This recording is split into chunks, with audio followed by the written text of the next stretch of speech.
Pada kesempatan kali ini kami akan membahas mengenai sejarah Sobekneferu.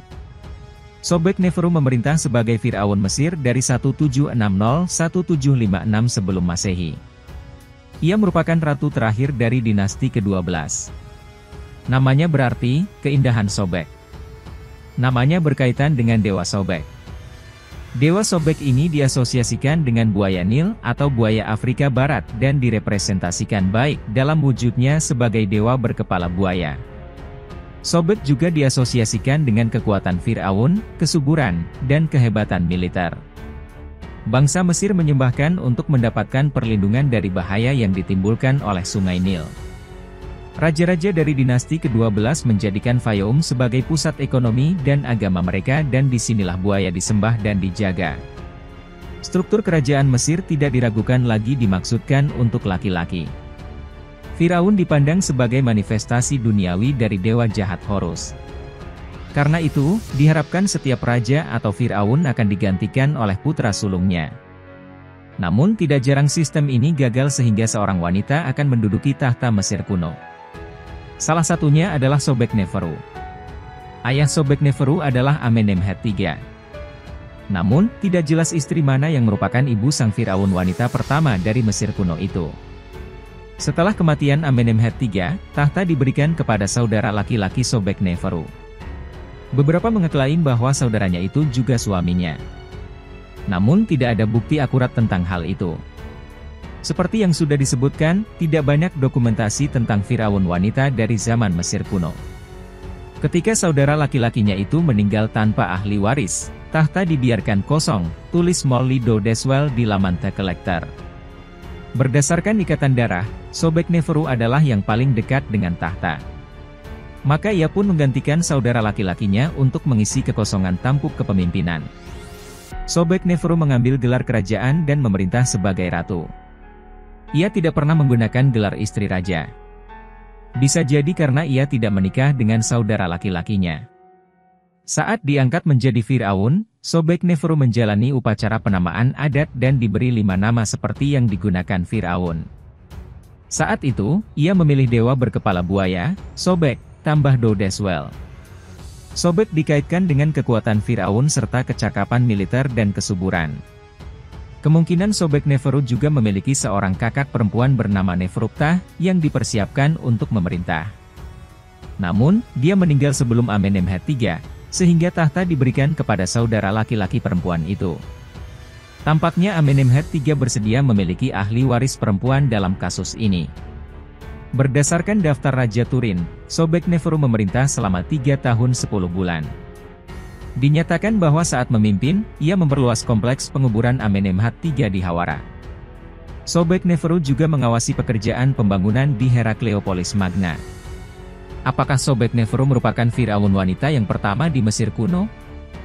Beberapa mengeklaim ada segelintir Firaun wanita sebelum Sobekneferu. Salah satu yang paling awal adalah Meritneith. Diperkirakan dia adalah istri Jet dan mewakili putranya yang masih kecil. Meskipun hal ini memberinya otoritas memerintah, itu tidak benar-benar menjadikannya penguasa dengan haknya sendiri, seperti Sobekneferu. Hentauesi juga digadang-gadang sebagai Firaun wanita pertama, ujar Dodeswell. Di ambang pintu makamnya di Giza, tertulis judul yang dapat diterjemahkan menjadi, Ibu Dua Raja, atau Raja dan Ibu dari Raja.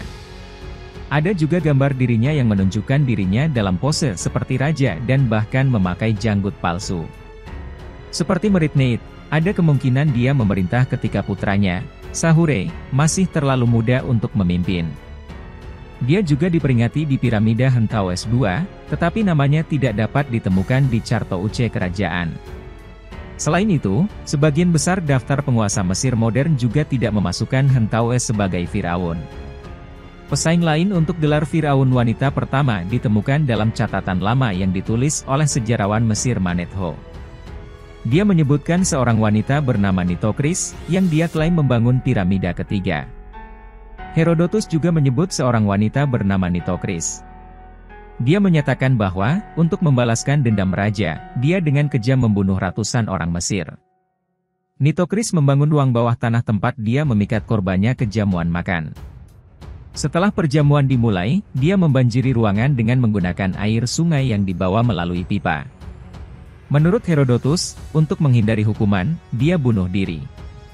Namun, catatannya tidak mengaitkan piramida ketiga dengannya seperti yang dilakukan Manetho. Sumber klaim Herodotus, bagaimanapun, meragukan. Nama Nitocris adalah versi Yunani dari Nitikreti Mesir.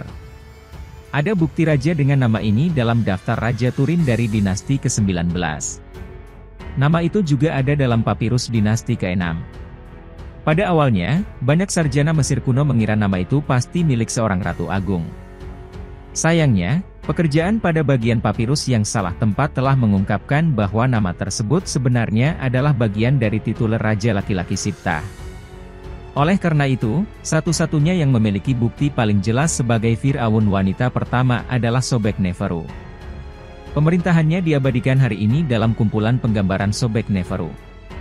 Ini termasuk beberapa monumen dan artefak, serta 5 patung dan pecahan dari kuil kamar mayat Amenemhat III.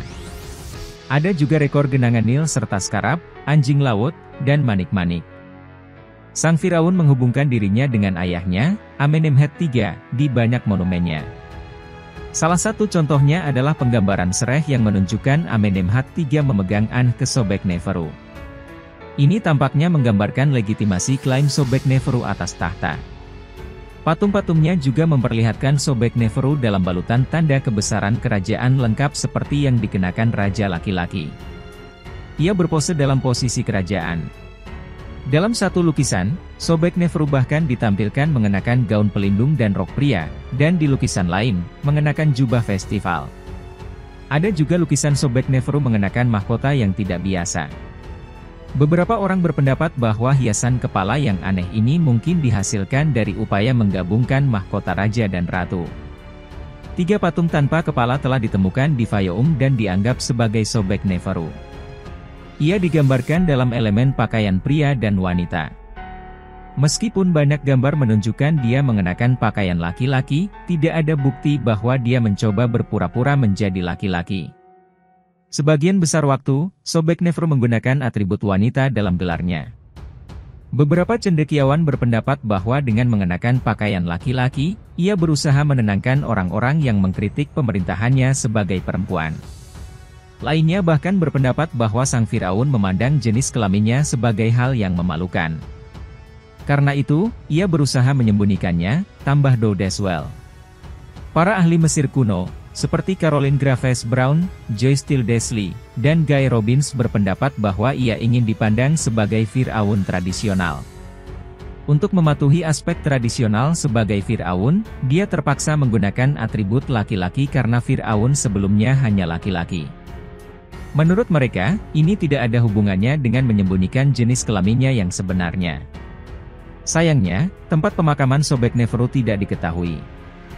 Beberapa orang berpendapat bahwa itu mungkin berada di kompleks piramida yang rusak yang terletak di dekat Amenemhat IV di Masguna.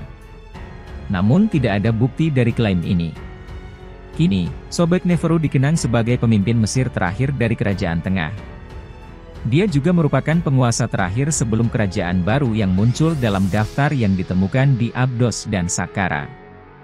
Meskipun memerintah kurang dari 4 tahun, dia adalah Fir'aun wanita pertama yang memerintah dengan gelar kerajaan penuh dan dicatat dalam daftar Raja Turin. Terima kasih sudah mengikuti video-video kami, jangan lupa share, like dan subscribe agar bisa selalu mengikuti update video dari kami.